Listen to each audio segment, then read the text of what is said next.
When I was a little girl, I used to spend a lot of time with my Grandma Hopkins, Louisa May Thompson Hopkins. She was something else. My Uncle Harold, when she passed away, I remember him saying to me, we're gonna really miss her. She was the definition of what a true lady is.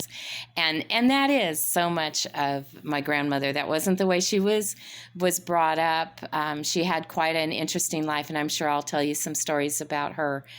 It wasn't until she met my grandfather and they got married, and then her mother-in-law, because they lived with their in-laws for a while, and her mother-in-law is the one who really taught her how to be a lady.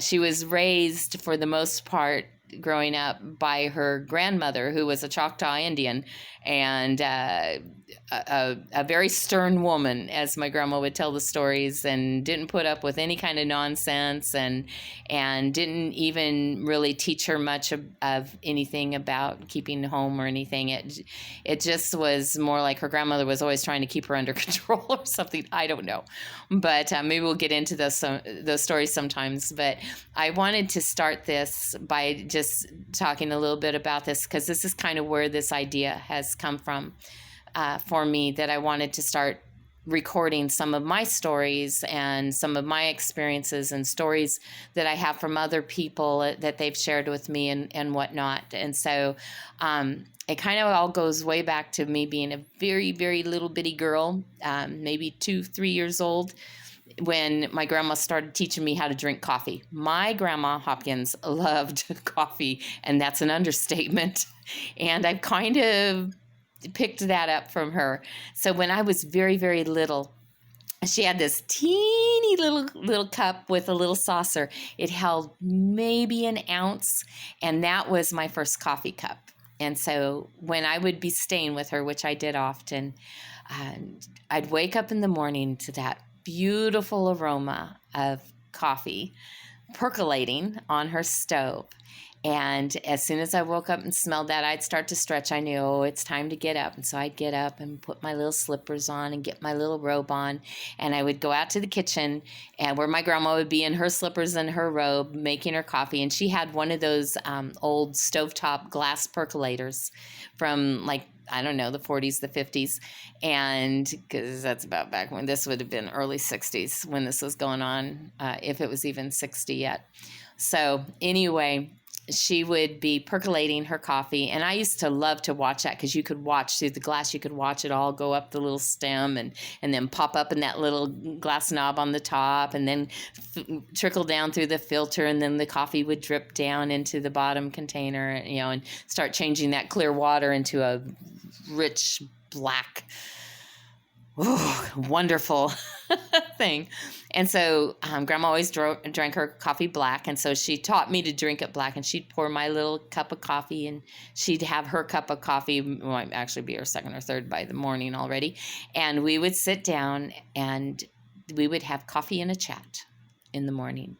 And that's how we'd start our day. Sometimes Grandpa would join us, and he'd put all that cream and sugar in his coffee, and we would sit there and we would talk about the plans for the day and stuff. But especially when it was just her and I, she would sit and tell me stories, and all her stories always had a point. She was trying to teach me something from those stories, and I loved it. My mom, who was her daughter, she was a lot of that way too, where she had all these stories and they always had a point. My dad actually was that way, and so I guess I come from it, honestly, and so I'm getting old.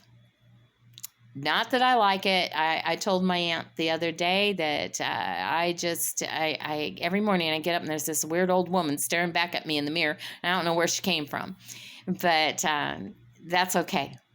It means I've lived long, right?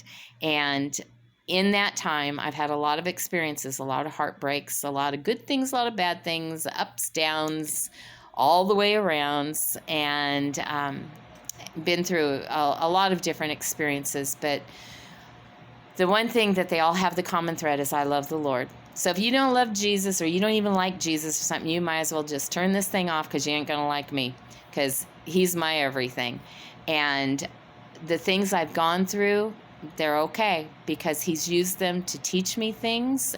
He's used them to move in other people's lives. So things that I used to be angry about that I went through, I'm not anymore. I see the value in them.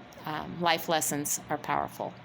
And so as I grow older, I just thought I have some audio recordings of my grandparents before they passed away.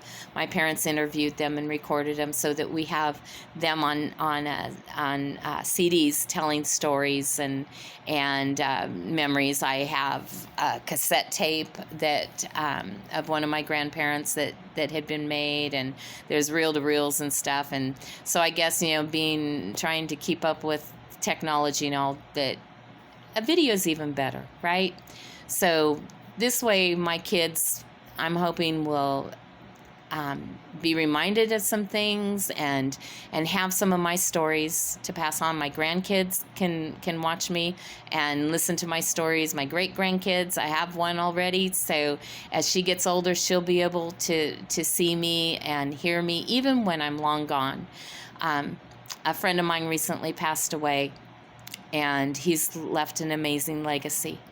And just being able to view his life celebration and the things, and see his kids and what's become of all of them. I'd known him since he was, I think, 14 years old, go way back with him. He was in the youth group with my brother-in-law, and so anyway, he was a great guy, and knew him well, and just so touched by the legacy he's left. And my situation's a little different, so I can't necessarily leave a legacy the same way. I mean, we all are dealing with whatever we're dealing with, and I live far away from most of my family, and it's hard. It's really hard, but this is a way that I felt maybe I could take some of my Grandma Hopkins and what she gave me and be able to give that back to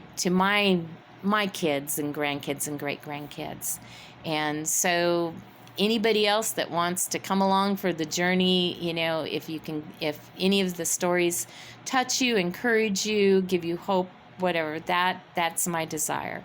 So we'll see where this goes. We'll see what happens, but I'm pretty excited, and thank you, Grandma. Thank you, Grandma.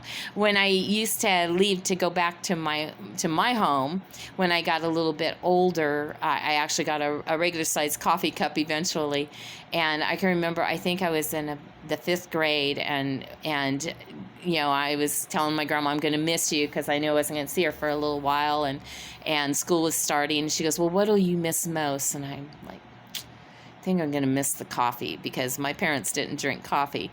And so she goes, well, here, you take this, because I think I wasn't going to see her for like a couple of months. So she gave me this coffee bean, and so I put it in my pocket. She goes, you just take that out, and you can smell that coffee anytime you want. And so I remember walking to school, and I'd take that coffee bean out, and I'd smell it, and then I'd kind of scrape it with my teeth to try and get a little... Yeah, Grandma created an addict. What can we say? That's okay. I'm going to tell stories about my grandson, Josh, at some point. But one of my happy memories about him was they were living with us for a little while, and he and I used to have a cup of joe together in the morning, and we'd talk. And his little sister Paige, with Josh, it's like the coffee kind of calmed him down, and and we just have these lovely little talks and things. And Paige, his little sister, one day is like, I want coffee too. So we gave her just the tiniest little bit of coffee. That kid was bouncing off the walls, climbing the walls, and it's like, okay, no. So then there was, for the longest time, I told her, you can't have coffee. I gave her, she did okay with hot cocoa, so I'd make her hot cocoa, but I'm like, you can't have coffee because coffee makes you crazy. And so when she'd be going, sure wish I'd could have some coffee. Well, why can't you have coffee, Paige? Because it makes me crazy. And then I'd go make her hot chocolate. So anyway, coffee and a chat. It's an important thing in my life. All right, I'll talk to you later. You have a great day.